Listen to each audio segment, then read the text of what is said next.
Hey there everybody, and welcome back. I'm going to make today's video really quick, but for those of you out there that have been wondering what is cupping therapy, so maybe you've walked around and you've seen people that have these circular marks, typically like darker circular marks.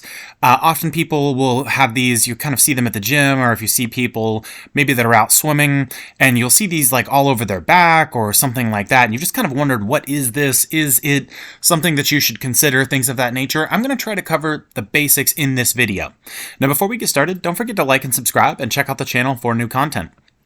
So, the article that I'll be covering, I will put the link in the description, but I basically did a simple Google search, and I'm trying to find a scholarly article to use so that we actually have something that's backed by research.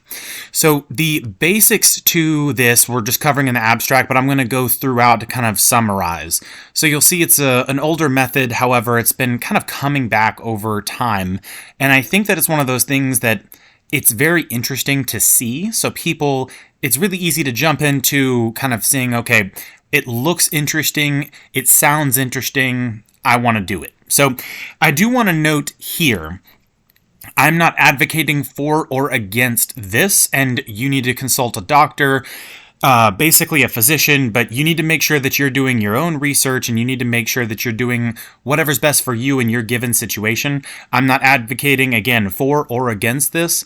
I'm not recommending this. I'm not a doctor or a physician, just covering this article. So this covers the basics. So we're going to scroll down just to kind of get into the different methods and things of that nature.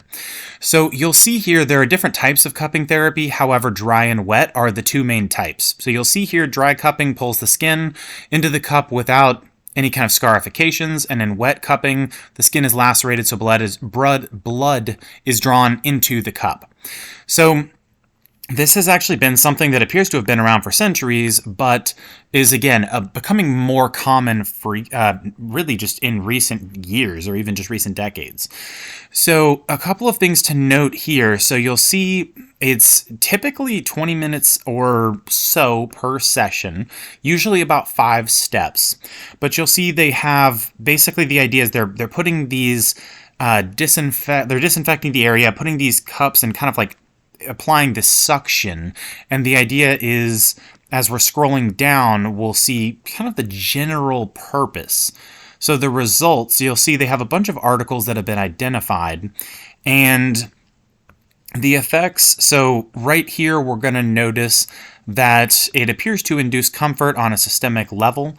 Other research is saying that it enhances the circulation of blood to remove toxins and waste from the body. So it's showing here basically like how this works and providing more details here. But I think that there are tons of people online that say a ton of different things. For example, they say that we're drawing blood to a specific area of the body, and that's going to help and perform this and help you to heal. Other people have different theories. So you'll see here it's showing that cupping may be an effective method for reducing low-density lipoprotein in men and may have a preventative effect against a couple of different diseases here. So the idea, again, overall is just, I think that there may not be a conclusive decision as to, okay, this is beneficial for this, primarily because there are some benefits that they are noting in this article, but I don't really know how much this has been studied in its entirety. So again, you'll notice some benefits that have been listed here, but I do think that there are also a lot of myths out there about what cupping can or can't do. So I will put the link to this article in the description. Again, I'm not advocating for or against it, but I know that it's a question that a lot of people have had, like when they're walking around and they're kind of seeing it or hearing about it. What can it do? Can it help me with this? Can it help me with this? And again, the general ideas, it looks like there are some general ideas as to things that it can help with. There is a little bit of there's a section here on conditions with medication or when you're under certain medical conditions, I should say, and a couple of other things to kind of research and look into. So again, I hope this was a good resource for you all. The link will be in the description, and I will see you all in the next video.